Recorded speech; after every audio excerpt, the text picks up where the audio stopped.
I wanted to talk about Taurus. Before we talk about Taurus, we have to talk about the Earth and its life cycle. The Earth's life cycle is 4 seasons. 4 seasons are divided into months by 3s, and each month is divided into 30 days.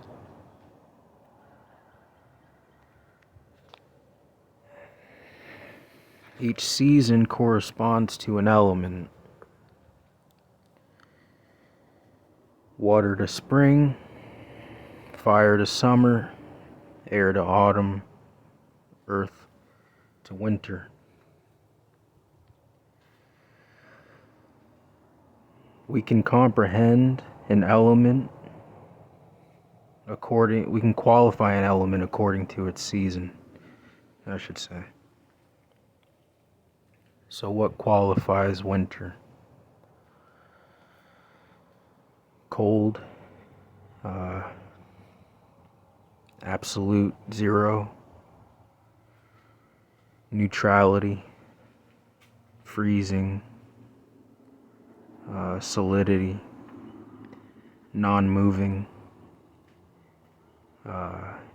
echo, hearing, reflection, hibernating, going inward.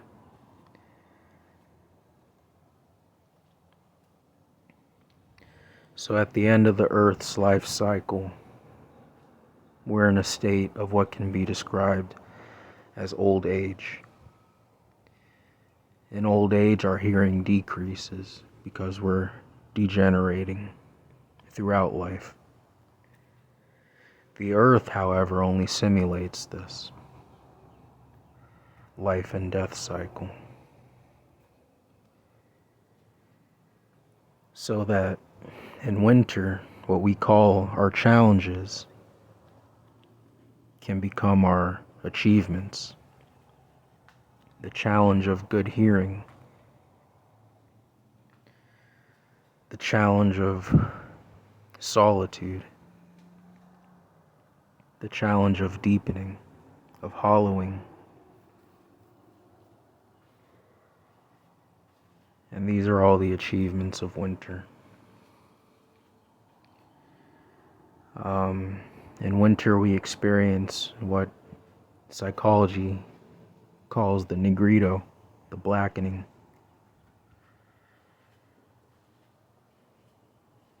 All of the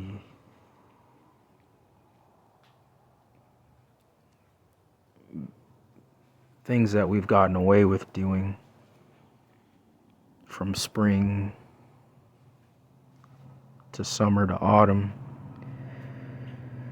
come back to bite us in winter.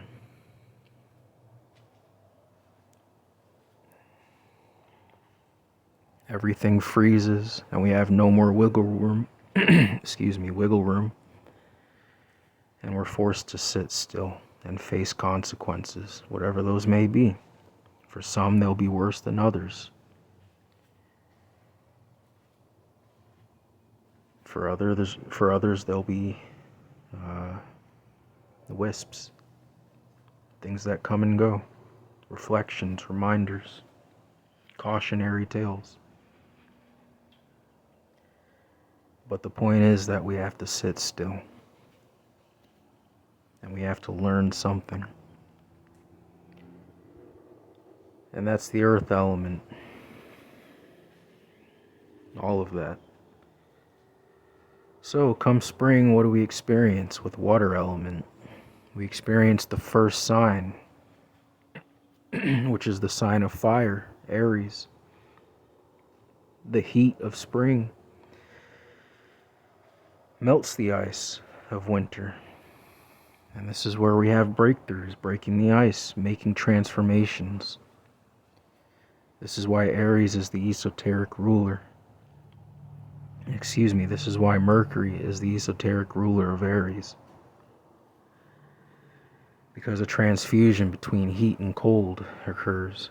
And we experience this on the on the table of the earth, of human experience as new interactions, new personality unfolding, new developments, new friend circles, new career choices, new growth and development. And that happens from March 20th to April 20th,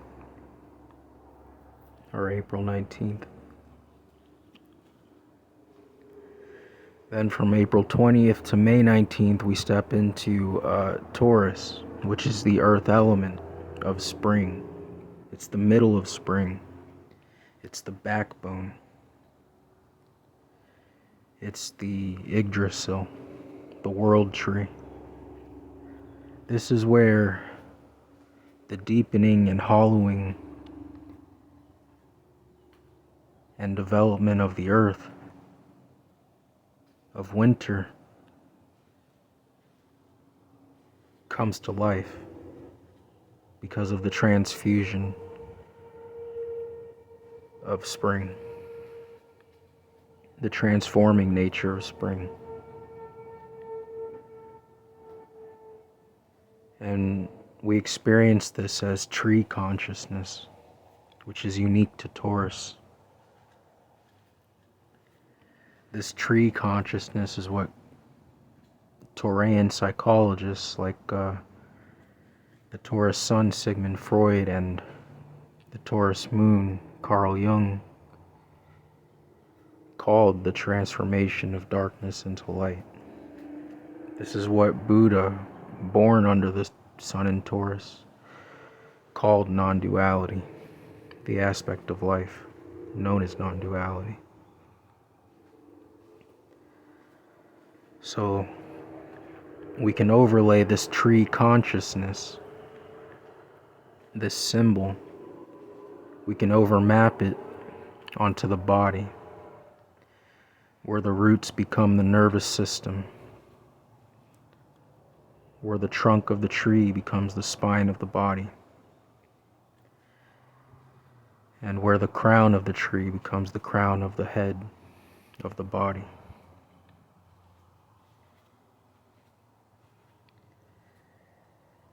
And we can see in the nature of the tree the nature of endurance under this transformation and transfusion of heat and cold. This is where Taurus's esoteric ruler, Vulcan, the hypothetical planet, the blacksmith of mythology, takes us and our personalities like metal and mutates it with his tongs and his hammer and his anvil, twists and turns it and refines it, shapes it away. Our personalities are like metal in his hands. And that's what we undergo in Taurus, is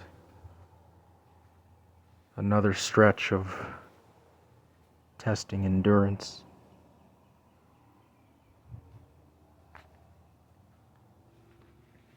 of testing solitude, of testing reflection and deepening, and transforming darkness into light. I've said it enough times that to look at the bull, the animal, is to see the Taurus, the symbol.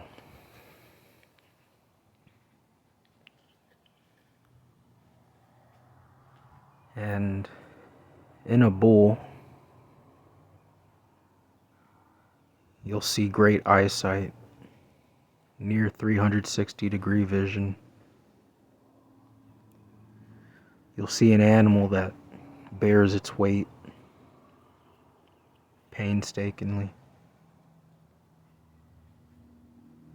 unconditionally, silently, with eyes that show sadness and depth of character and personality.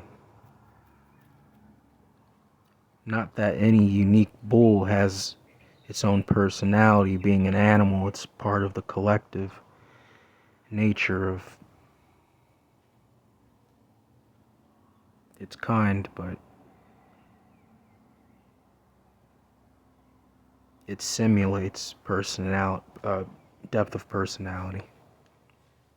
And you always see depth of personality indicated in several places, including the eyes.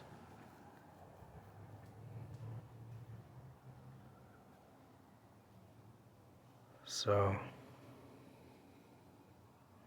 we experience this Taurus transformation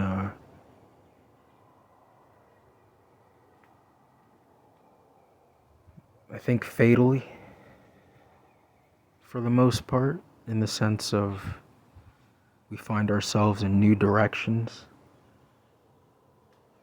from April 20th to May 19th.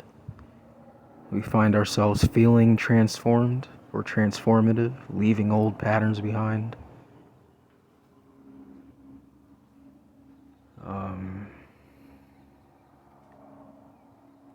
Especially as the connection between Venus and Jupiter. Of course, we know that Venus exalts Pisces, but Taurus and Jupiter also have a esoteric relationship, one that's very special and energizing. And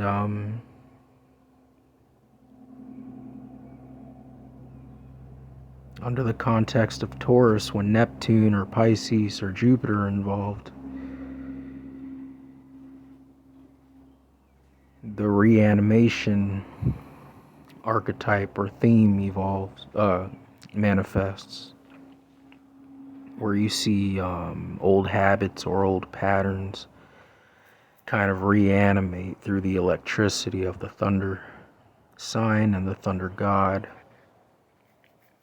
Under the context of Taurus, which is an aspect Mercurian because it's about rebirth and reformation, like through the Egyptian mythology of Isis and Osiris. Bringing the body parts of Osiris back together was the task of Isis.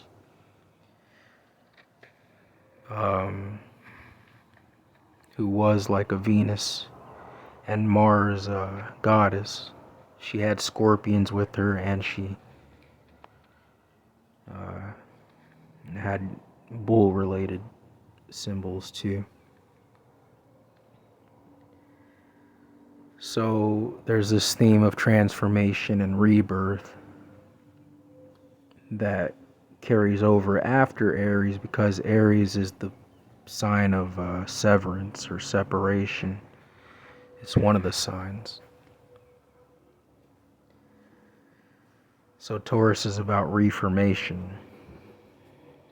So when you have the theme of reformation accompanied by Pisces, the thunder sign, or the sign of power, of energy, of Jupiter, you have the reanimation of things from the last year or the last winter, things that imitate for the purpose of being broken past. Think along the lines of a moth breaking out of a cocoon. And that is the nature of spring, and that's what Taurus is a part of. And